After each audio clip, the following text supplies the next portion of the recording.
di sebelah sana nih. Aku cari ke sana pasti bersembunyi di sini nih. Ada. Mana ya? Keren sih. Anak-anak ya. Di mana sih ngumpetnya? Ngumpet di mana sih? Aku punya cara agar mereka keluar. Apaan sih? Anak, Cia. Oh, denger dongeng nggak? Iya.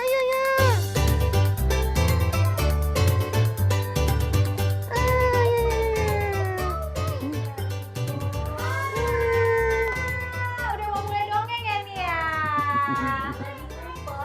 Dengar ada yang ngomong siapa yang mau denger dongeng aku mau tahuan deh jadi dari ngumpet.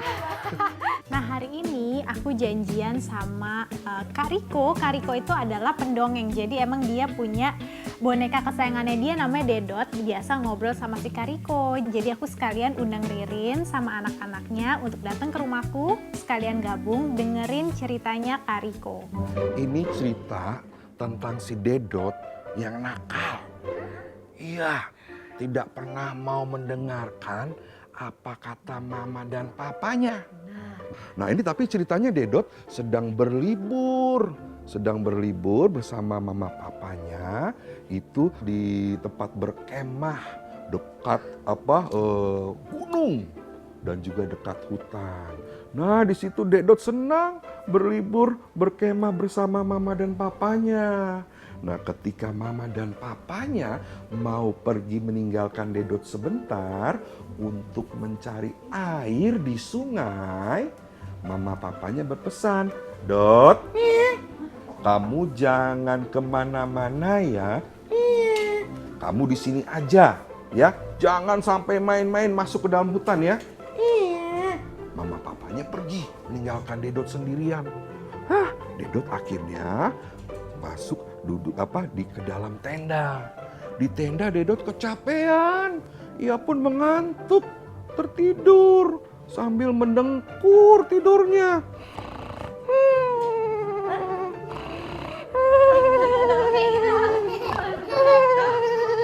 Wah, lelap sekali Dedot ya tidurnya. Ketika Dedot sedang tidur, ada seekor bebek lewat.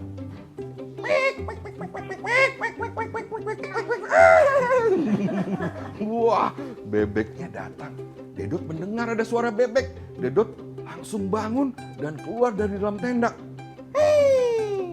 Ada bebek. Dedot ingin menangkap bebek itu. Begitu akan ditangkap, bebeknya tahu. Bebeknya kabur, lari. Wah, Dedot mengejar. Jangan lari. Dikejar-kejar. Tangkap ini. Wah, ini ambil, sembunyikan. Bebeknya sembunyikan. Umpetin. Nah, sampai bebeknya masuk ke dalam hutan, Dedot ikut juga masuk mengejar ke dalam hutan. Begitu Dedot ikut mengejar bebek yang masuk ke dalam hutan, Dedot sudah lupa sama nasihat mama papanya supaya jangan masuk ke dalam hutan. Dedot sudah masuk ke dalam hutan. Begitu dalam hutan, bebeknya tidak ketemu, bersembunyi. Karena tidak ketemu bebeknya, Dedot lalu ingin keluar dari hutan. Aku keluar, aku kembali ke tenda. Tapi Dedot tidak bisa keluar dari dalam hutan. Dedot tersesat di dalam hutan.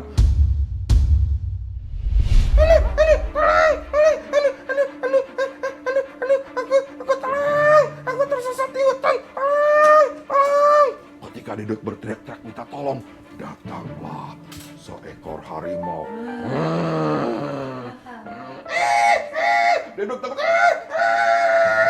Wah, Dedot. Harimau mengejar. Harimau pun menerkam Dedot. Apa yang terjadi dengan Dedot? Ternyata Dedot pun dibangunkan sama mama dan papanya. Dot, bangun. Bangun. Ada harimau. Rupanya Dedot hanya bermimpi. Harimau. Dedot pun menceritakan mimpinya sama mama papanya. Tuh, makanya. Itu cuma mimpi ya. Coba kalau beneran. Wah, makanya kita harus selalu patuh apa kata mama dan papa, apa kata ayah dan ibu. Harus nurut. Ya Dot ya? Nah itu tadi ceritanya tentang Dedot yang nakal. Makanya Quenzi harus nurut juga. Kalau mama ngomong Quenzi harus Nurut. Nah sekarang mau mendengarkan cerita lagi nggak? Wah baik. Nah, oke. Sekarang pada dengerin cerita, kita siapin makanan sama minuman buat anak-anak, buat ngemil-ngemil. Nih kayak udah ada yang lapar nih. Oke, di sini ya dengerin cerita sama kakak ya.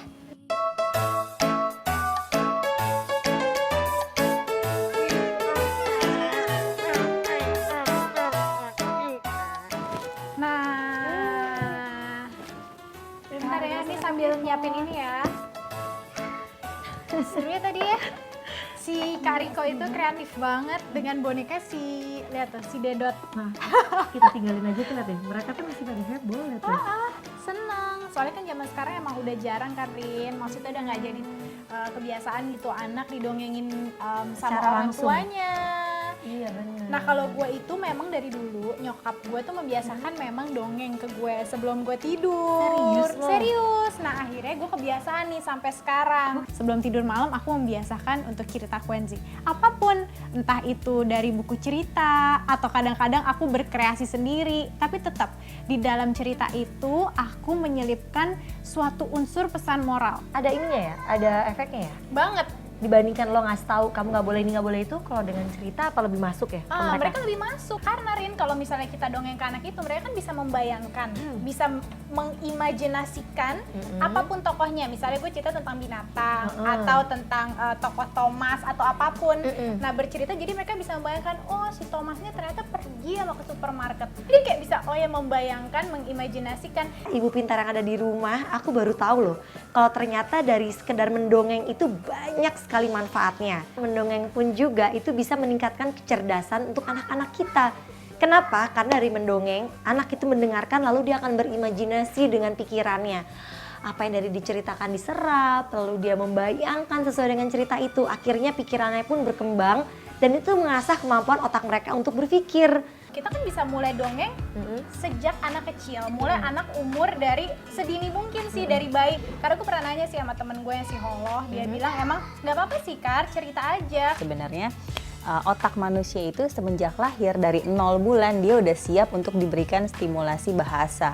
Nah biasanya anak di bawah 2 tahun kita harus pilih cerita yang lebih pendek, ataupun kalau misalnya kita mau menggunakan gambarnya yang lebih simple gitu. Jadi anaknya juga jadi lebih tertarik untuk melihat gambar tersebut. Lalu di atas 2 tahun di mana anak sudah mulai komunikasinya sudah mulai banyak, sudah mulai bisa 2 arah, orang tua sudah boleh mulai memasukkan cerita-cerita yang mengandung nilai-nilai kehidupan seperti norma sosial ataupun etika dan sopan santun. Terus begitu kalau misalnya kita dongengin, itu tuh dongeng sebelum tidur itu adalah pengantar yang baik banget untuk mereka tidur.